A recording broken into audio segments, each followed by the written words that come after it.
আমি 5টা প্রশ্ন এদেরকে জিজ্ঞেস করেছিলাম। পেহেলগাম হয়েছে 22শে এপ্রিল, 26 জন 25 জন দেশের নাগরিক আর একজন নেপালের নাগরিক, 4 জন বর্ডার পেরিয়ে পাকিস্তান দিয়ে হাতে করে AK-47 নিয়ে ঢুকে দিনের আলোয় গুলি করে ঝাঁঝরা করে মেরে দিল। তারা আবার জঙ্গলে লুকিয়ে গেল, না পাকিস্তানে চলে গেল, না হাওয়ায় উধাও হয়ে গেল, এখনো কোনো খবর সরকারের কাছে নেই।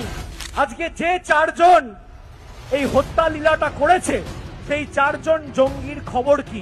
কেন্দ্র সরকারের কাছে জবাব নেই। যার অপদার্থতার কারণেই হত্যা লীলা হয়েছে, সেই আইবি চিফকে কেন তার মেয়াদ বৃদ্ধি করা হয়েছে? কেন্দ্র সরকারের কাছে জবাব নেই। আমরা পাকিস্তানি অকুপাইড কাশ্মীর কেন দখল করছি না, কেন পাকিস্তানের থেকে ছিনিয়ে নিচ্ছি না? কেন্দ্র সরকারের কাছে জবাব নেই। 33টা দেশে আমাদের প্রতিনিধি দল গেছে, এই 33টা দেশের মধ্যে কটা দেশ প্রকাশ্যে আমাদের সমর্থন জানিয়েছে? কেন্দ্র সরকারের কাছে জবাব নেই।